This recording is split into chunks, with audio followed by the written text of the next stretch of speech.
انتهت. مش كل بطولة بتيجي سهلة، هي عمرها ما جت سهلة.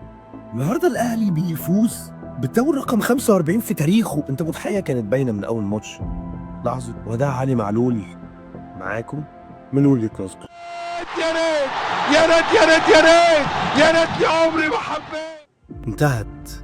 انتهت أخيرا الحمد لله.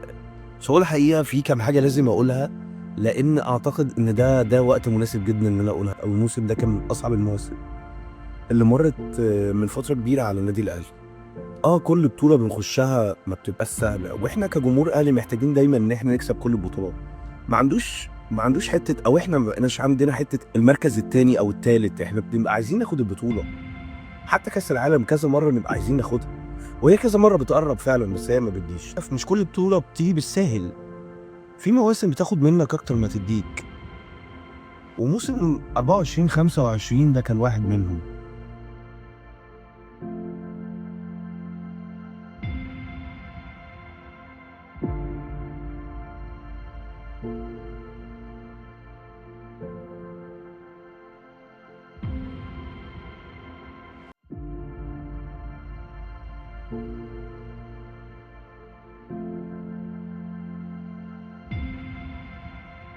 الموسم بدأ مضغوط، إصابات كتير، تلاحم بطولات، سفر هنا وهنا، وهزايم في بطولات كبيرة منهم السوبر قدام الزمالك.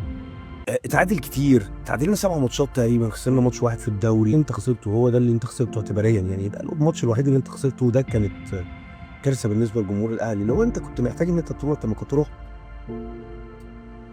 يعني. بس دي حاجة غريبة، والأول مرة من سنين للأسف يعني المنافسين يبقوا شايفين أمل، ودي أنا ما بحبهاش.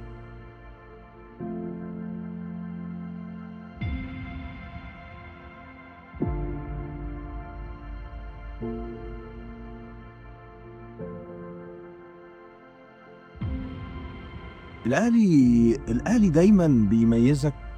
دايما بيميزك وبيتميز بإنك أنت ما بتقعش، دايما بتعرف ترجع برغم التعادلات وبرغم الغيابات. الفريق حافظ على هدوءه آخر 6 ماتشات، وهما كان الأمل الأخير في الدوري. عمر ما كان في حد فرقة بعيدة عن الدوري يقول لك هترجع وآخر 6 ماتشات ربنا يكرم، احنا هنشتغل ونتعب ونشوف. دي نتيجة تعب وشغل. أنا شايف إن دي أصح حاجة، حافظت على هدوءك، اشتغلت وتعبت لحد ما لقينا الأهلي في وسط الزحمة في الصدارة، اتعادل مع بيراميدز، ما كسبش الزمالك. انت خلاص الأهلي كده خلاص بخ. فتلاقي المنافسين بقى معنوياتهم بترتفع، ويبدأ يحس ان هو ده احنا خلاص انت بتعمل ايه؟ جمهور الاهلي قالها زمان، كل يعيش الوهم والاهلي ياخد الدوري. هو ده الاهلي، وكسب بثقة جمهوره اللي ما بيزهقش منه، وما بيزهقش من ان هو يكون وراه. بنعاتبك نعاتب اداره، بس بنعاتبك عشان تبقى كويس. ما هو انا حقي ان انا عاتبك. اول حلقه من وجهه نظري كنت فاكر ان احنا طالعين بموسم صفري، احنا ما طلعناش بموسم صفري، بس دي برضو ما يمنعش ده كان نفسي اخد كل البطولات. حقي انا هبقى مبسوط وانا واخد كل البطولات، وهل نافست وانا قادر انافس؟ طب ليه لا؟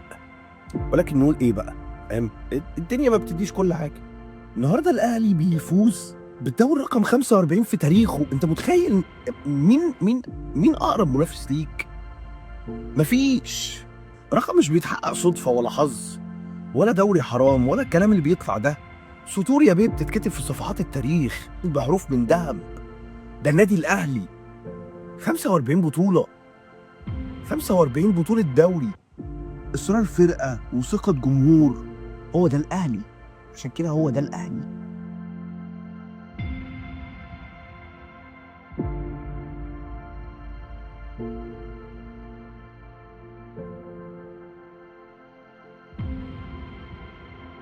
ونيجي لأسوأ لحظة في لحظات التتويج، وهي الحقيقة كانت باينة من أول ماتش.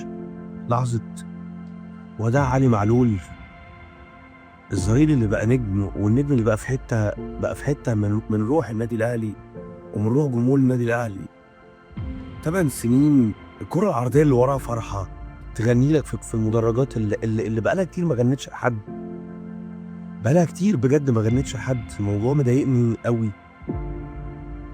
وداعيك ملك، الساحر الجديد اللي بعد يمكن اقول بعد ابو تريكه، شايفهم اكتر اتنين انا حبيتهم تقريبا في الاهلي، واكتر اتنين كنت زعلان وهم يسيبوا الاهلي وماشيين.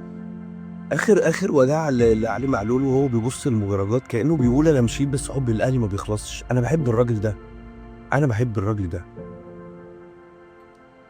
6 مباريات متتاليه ولا هزيمه، معناها مكسب الدوري. ودي كانت غريبه، انا كنت فاكر خلاص ان الدوري ما بقاش فيه امل، لحد ما بقى فيه امل. تعب، هدوء، انتصار. موسم بالوقت فيه علي معلول